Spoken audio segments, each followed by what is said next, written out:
Dans cette vidéo, il est question du président américain Herbert Hoover.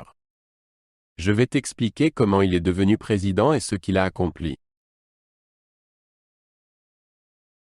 Herbert Hoover est né le 10 août 1874 à West Branch, dans l'Iowa.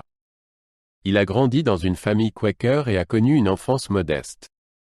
Après la mort de son père alors qu'il avait 6 ans, la mère de Hoover a travaillé dur pour subvenir aux besoins de la famille. Il a fréquenté l'université de Stanford, où il a étudié la géologie et obtenu son diplôme en 1895.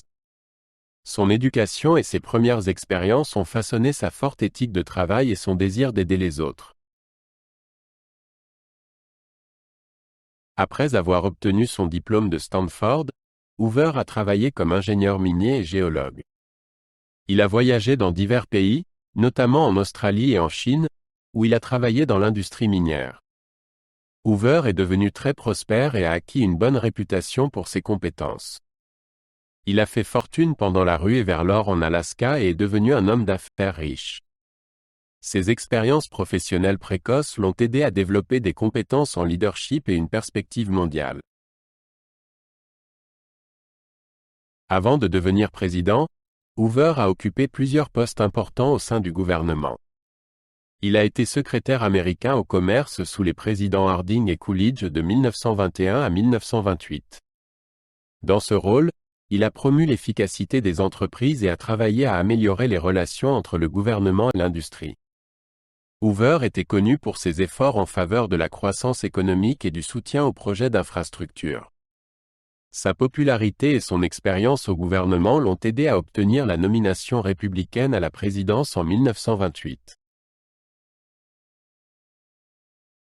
Herbert Hoover a été investi en tant que 31e président des États-Unis le 4 mars 1929. Il a pris ses fonctions à une époque de grand optimisme et de prospérité économique connue sous le nom des années folles. Hoover a promis de poursuivre les politiques de croissance économique et de stabilité. Cependant, quelques mois après son entrée en fonction, le marché boursier s'est effondré en octobre 1929, entraînant la Grande Dépression. Sa présidence a commencé avec de grands espoirs mais a rapidement été confrontée à des défis importants. La Grande Dépression a été une grave récession économique qui a touché des millions d'Américains. Les taux de chômage ont grimpé en flèche, et de nombreuses personnes ont perdu leurs maisons et leurs économies. Hoover croyait en une intervention gouvernementale limitée et pensait que l'économie se rétablirait d'elle-même. Il a encouragé les entreprises à maintenir les salaires et les niveaux de production, mais a été critiqué pour ne pas avoir fait assez pour aider ceux qui en avaient besoin. La crise économique a défini la présidence de Hoover et a affecté sa popularité. Hoover a pris plusieurs mesures pour faire face à la crise économique, mais beaucoup de ses efforts ont été jugés insuffisants. Il a créé la Reconstruction Finance Corporation en 1932 pour fournir des prêts aux banques et aux entreprises. Hoover a également soutenu des projets d'infrastructure, comme le barrage Hoover, pour créer des emplois. Cependant, ces politiques n'ont pas apporté de soulagement immédiat aux Américains en difficulté. Beaucoup de gens ont estimé que la réponse de Hoover était trop lente et inefficace. Pendant la présidence de Hoover, les relations étrangères ont été marquées par des défis et des changements. Il s'est concentré sur la promotion de la paix et de la stabilité dans le monde après la Première Guerre mondiale.